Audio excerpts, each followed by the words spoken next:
Eu quero cumprimentar a todos os nossos participantes, os coordenadores, superintendentes da IBD, professores da Escola Dominical aqui do nosso campo em Bangu e também de todos os demais irmãos que têm participado conosco, que desde já nós agradecemos a participação, o seu comentário, o seu auxílio e a sua oração.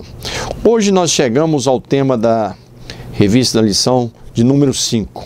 O tema é aperfeiçoamento cristão, é o tema de toda do nosso trimestre. Lembrando aos irmãos do nosso livro, do pastor Marcos, e eu tenho sugerido a você a ler o livro em 13 vezes, lendo capítulo por semana, né? Eu acho que vai ficar mais fácil, vai ser mais prazeroso e vai te auxiliar mais ainda. Hoje o tema específico é a responsabilidade de cuidar um dos outros. O objetivo da editora Betel e do autor da revista, quando escreveu o tema geral, que é aperfeiçoamento cristão, é que ao término do trimestre, eu, você e os alunos da Escola Dominical possamos sair um pouco mais aperfeiçoado na nossa vida cristã, mais amadurecido, temos subido algum patamar na vida cristã. E hoje vem um dos que parece muito simples esse tema, porém não praticado. A responsabilidade de cuidar um dos outros. É um tema simples, nada de questionamento, aqui não tem nem, dentro dessa lição, não há nenhum tema assim que levante uma discussão, um tema que vai trazer algum tipo de debate, alguma dúvida. Não, é um tema simples, porém é um tema que precisa ser mastigado, trabalhado, porque nós muitas vezes falhamos na responsabilidade de cuidarmos um dos outros. Quando eu digo nós, é porque eu mesmo, como pastor, como ser humano, como pai, como esposo, como amigo, eu falho muitas vezes também na responsabilidade de cuidarmos um dos outros. Isso não quer dizer que nós não estejamos cuidando. Estamos cuidando, porém poderíamos melhorar nisso, né? O texto de Áureo está em 1 Coríntios 12, 25, para que não haja divisão no corpo, mas antes tenham os membros igual cuidado um dos outros. Amados, vida cristã, na verdade, é esse amor pelo próximo, né? Jesus resumiu a lei em 2 temas: amar a Deus sobre todas as coisas e amar o próximo como a ti mesmo. Então, amar a Deus e amar o próximo. Amar o próximo é cuidar um do outro. Aquilo que eu sempre falo a você, chame a lição para os 3 objetivos: enfatizar que a igreja é o corpo de Cristo, ressaltar o dever de cada um dos discípulos de Cristo, mostrar a necessidade de cuidarmos do cuidado com o próximo. Veja bem, a igreja é um corpo. Levante com seu aluno. Quando o apóstolo Paulo define a igreja como um corpo e os membros desse corpo como os membros da igreja, cada um com a sua função, levante esse tema com o seu aluno, sobre o que significa para ele esse desenho da igreja como o corpo de Cristo, esse significado riquíssimo da igreja como corpo. Levanta isso com o seu aluno, peça para ele qual é o seu análise quando a Bíblia diz que a igreja é o corpo de Cristo. Um é braço, outro é perna, cada um com uma função. E isso divide em coletivo e divide em pessoas. Por exemplo, várias igrejas podem ter a função de um braço. Várias igrejas podem ter a função não de braço, mas de perna. Vários crentes podem ter a função de olho. Vários crentes podem ter a função de ouvido. Individualmente, cada um de nós também se divide assim. Eu tenho a função no corpo posso ser uma mão, o meu amigo que está do lado é o pé, e assim vai. Por exemplo, uma coisa simples, dentro da igreja, um culto não se acontece só com o pastor, orando para abertura, cantando louvor, cantando os hinos da harpa, fazendo o solo do coral, tocando na banda e ele pregando. Não é assim, é distribuído, né? Então, levante essa discussão gostosa, sadia do corpo como a igreja como corpo de Cristo. E aí, trabalha isso, semelhante ao nosso corpo, a função de cada um. E levante com seu aluno se ele tem participado desse corpo, se ele tem somado. Porque a mão direita não briga com a esquerda, o pé direito não briga com o pé esquerdo, e os pés não brigam com a mão não briga com os olhos, tudo trabalha em conjunto. Então a igreja, cada crente, tendo a ideia de que você é uma parte desse corpo, cada crente tendo essa consciência, vai tudo funcionar. O nosso problema, é bom você levantar isso com o seu aluno, é que cada um quer exigir do outro e esquecendo de si mesmo. Quando a gente está exigindo do outro, nós passamos a esquecer da nossa função. Por exemplo, já viu o esposo ou a esposa que está lutando para que o seu cônjuge, a sua esposa ou seu esposo, seja o que ele quer que seja ou o que ela quer que seja? Nunca vai funcionar. Enquanto ela está cobrando do marido para ele ser isso, melhor, nunca vai acontecer. Da mesma forma o marido. Você quer ver as coisas mudar? É quando você ora dizendo: Senhor, me ajuda a ser um esposo melhor para minha esposa. Senhor, me ajuda a ser uma esposa melhor para o meu marido. Aí começa a funcionar. Assim também no corpo de Cristo. Só vai funcionar, nós só vamos funcionar dentro do corpo de Cristo. Não é se nós ficarmos observando se cada um está fazendo ou não, mas se eu estou fazendo a minha parte. Eu fazendo a minha parte, as pessoas vão ver e a coisa vai acontecer.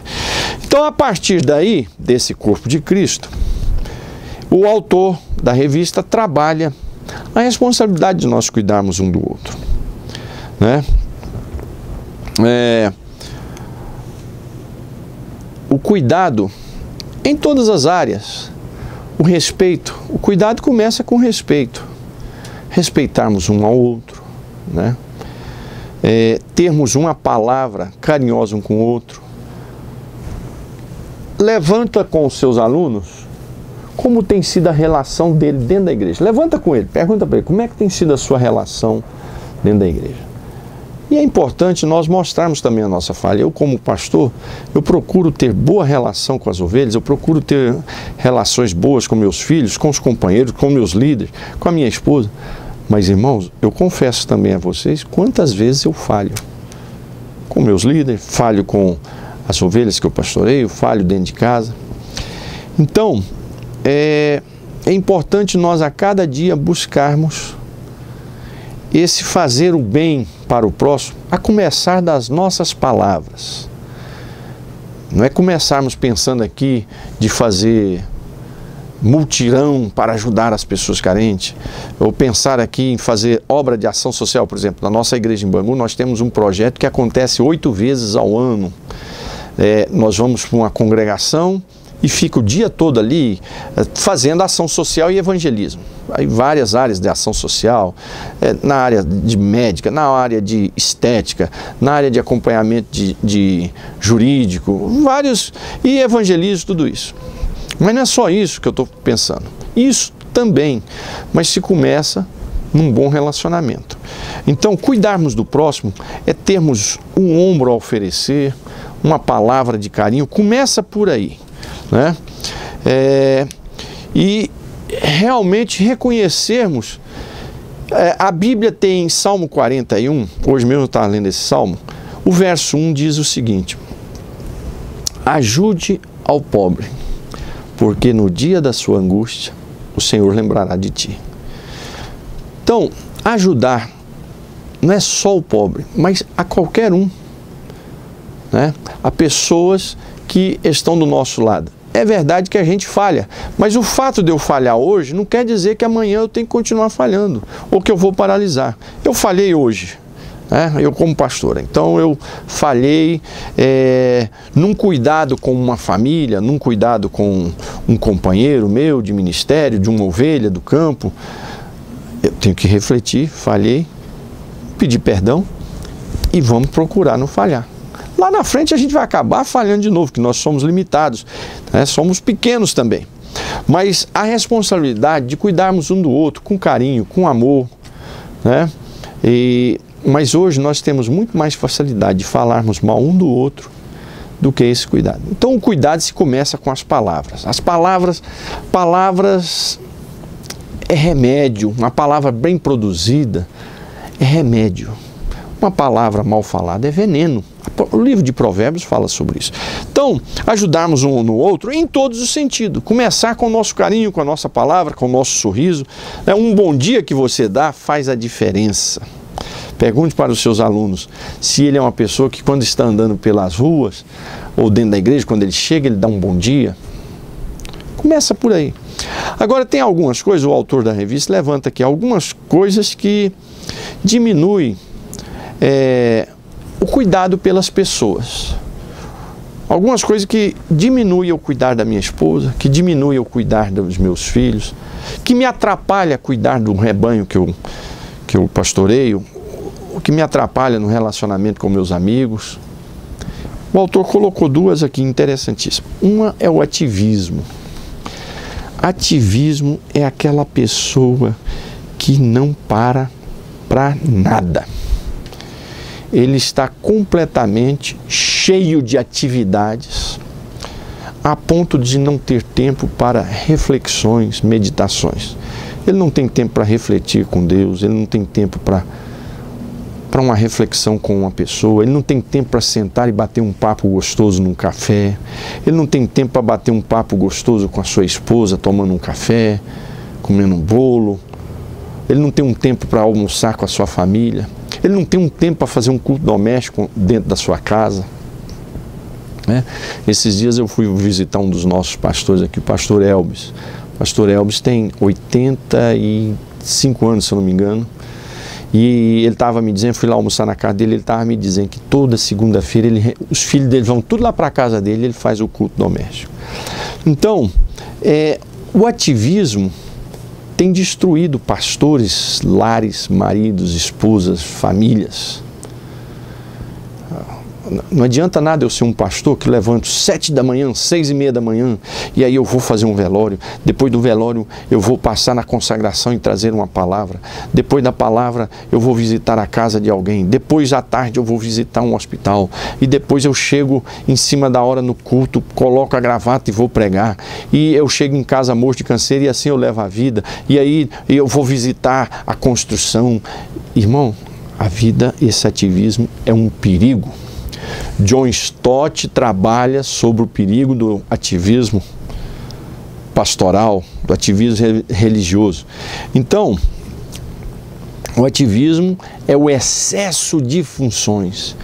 E tem gente dentro da igreja com excesso de funções e não tem tempo para orar, para confessar suas necessidades e pecados diante de Deus, não tem tempo para ler a Bíblia, não tem tempo para bater um papo sadio com uma pessoa, não tem tempo para bater um papo sadio com a esposa, não tem tempo para bater um papo com os filhos. Pelo contrário, às vezes chega em casa, mulher, não atrapalha, eu estou o dia todo fazendo a obra de Deus. A obra de Deus é conversar com as pessoas. O que Jesus fazia? Qual era o ministério de Jesus? Eu tenho dito aqui. Quais eram as coisas fortes de Jesus? O que ele fazia? Ele orava, ele pregava e sentava na casa dos irmãos comendo. Não era isso? Era. Para que Jesus ia para a casa das pessoas comer? Onde muitos milagres aconteciam. Para ele ter esse momento de comunhão com as pessoas. Então, o ativismo tem destruído pastores, tem destruído igrejas com ativismo. Não para. Deixa eu te recomendar um filme interessantíssimo chamado O Apóstolo. O nome do autor aqui me foge à memória, o ator fantástico. E esse filme, ele aborda um pastor que perdeu o lar. Não é um filme evangélico não, viu? O nome do livro é O Apóstolo. E esse filme, ele aborda exatamente um pastor cheio de ativismo, onde ele acaba perdendo a sua esposa, e ele acaba cometendo um crime de ciúmes, e ele foge pelas cidades do interior nos Estados Unidos. E esse homem não para, ele quer evangelizar, ele quer reformar uma igreja que ele vê, e ele não para, até que ele foi preso. O filme ele foi preso. E nesse filme, qual é a mensagem desse filme? Que esse homem tinha um ativismo. O filme todo é mostrando ele não para hora nenhuma. Ele está falando, ele está cantando, ele não tem um momento para refletir, fazendo uma autorreflexão da sua vida. Então, a pessoa que não tem um momento para refletir na vida, com certeza a sua vida vai se destruir. Ele coloca também o individualismo como uma das paredes para impedir nós de sermos auxílio para o nosso próximo. Eu gosto muito de futebol, então vou usar um exemplo de futebol. Nada é mais irritante do que você ver um jogador que pega a bola e não passa. Ele é individualista. Ele leva a bola para casa. Ele pega a bola e não passa para ninguém, não distribui. E futebol é coletivo. E a nossa vida ela não é individualista. A nossa vida, a vida social, ela é um coletivo. Então, o individualismo é aquela pessoa que só pensa em si, né? Então, são barreiras que destroem, que impedem nós de sermos bênção, de ajudarmos o nosso próximo. Ativismo, individualismo. Então, levante essas questões com o seu aluno. Pergunta para ele como é que anda a vida dele. Do ativismo, do individualismo. Pede para ele mesmo fazer uma autoanálise, né?